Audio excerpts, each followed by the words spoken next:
Hi, this is Chris from Orange Coast College's Art Department reviewing how to color the lines in your line art. This is part 2 coming after how to color your line art with the airbrush in Photoshop. Now, here's where we left off in part 1, but what we're after here is to actually color the lines. We've got a layer called lines that looks like this, and right now they're all black lines, and you can get more subtle effects sometimes with painting out the black and painting in a colored layer. So the first thing we want to do is create a new layer that's going to be colored lines, and we want to make a selection of those black lines. And I find the easiest way to do that is actually to switch over to our channels and then command click, holding down command so we get this icon on the RGB channel. Now that's going to select all the white. So what I want to do is flip back over to the layers palette and show that, and then invert our selection. So right now it's selected all the white, and instead, now that we invert it, it's going to be all of the black. Now we can go ahead and fill this with black, and I'm just using Option Delete to fill with my foreground color. And let's go ahead and deselect, and we've got our lines, and I'm going to go ahead and turn off our previous lines, which were filled solid with black and white. And I'm going to turn on the rest of our layers. So now I'm on my colored line layer. It's at the top of my layer stack, and I'm going to lock transparency. So what'll happen is, let's take some obnoxious color so you can see what we're doing, and I can paint with the brush because transparency is locked where those black lines were, and paint them with the paintbrush. Now, I don't want this color. I want to have a strategy instead. So let's undo this. So we've got lights and darks near the edges, and what I'd like to do is where we're getting some rim light or some key light or some backlight, I want to paint in the light color on the lines.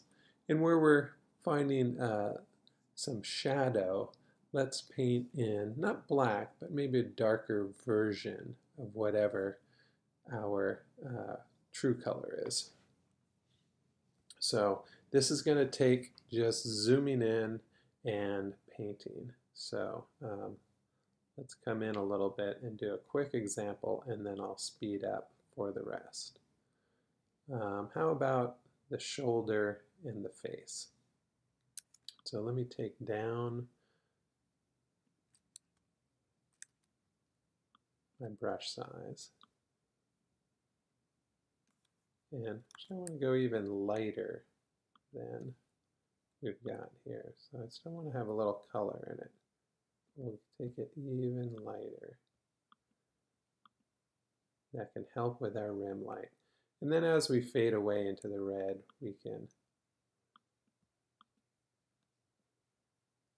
have that darker red. And I think in the shadow areas, we want to keep it going, but maybe just not have black.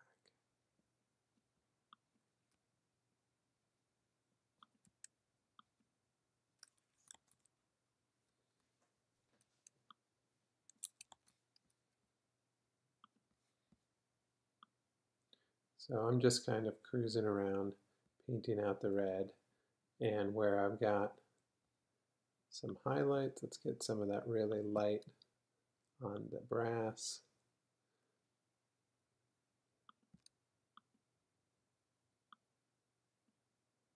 bring it around here.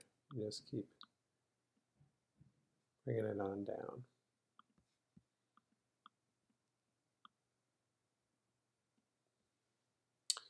Now on the face, I've got a little bit of this light blue backlight.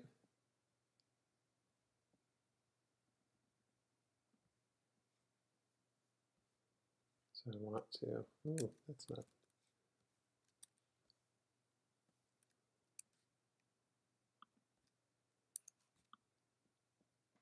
Let's get in there pretty tight.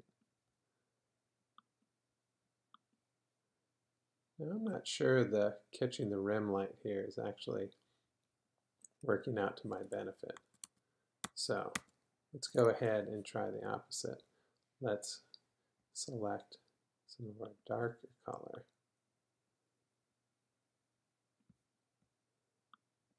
A little bit of that flash.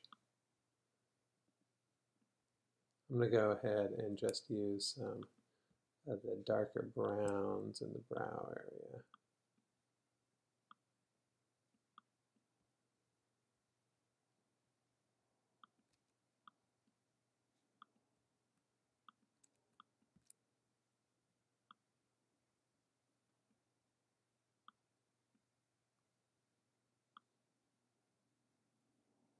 So as we come in here through the nose, I'm going to select some of the darker red.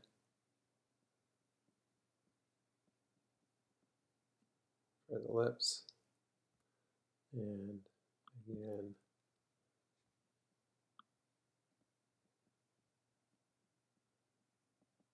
the darker skin color. I'll leave the black for the eyes, as if it was eyeliner. And perhaps maybe a little bit of that lips. And we'll leave a little bit of the dark, the black in the mouth as well. So let's zoom out and see what this looks like. All right, a little bit more subtle, less with the black. So what I'll do is I'm going to zip ahead and go ahead and finish out the rest of the lines at a higher rate of speed.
Okay, so we've gone around and colored our lines in, some browns in the hair, some maroons in the red, some dark blue in the blue area, and a little bit of darker red on the edge of the fireballs to kind of keep that color palette tight.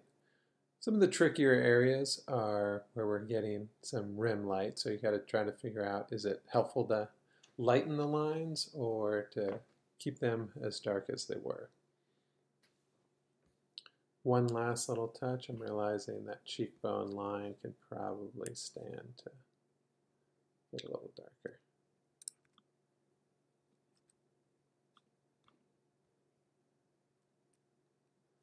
All right. So there we have it. Here's our line art where the lines are colored, and I think you can tell there's some opportunities to really get some of that subtlety going on, at least a little bit. Of course, there's other styles of digital painting where you're not using lines at all, but this is to kind of keep with the line art style and just make some enhancements to it. I hope this helps you out in your art, and keep on making great art.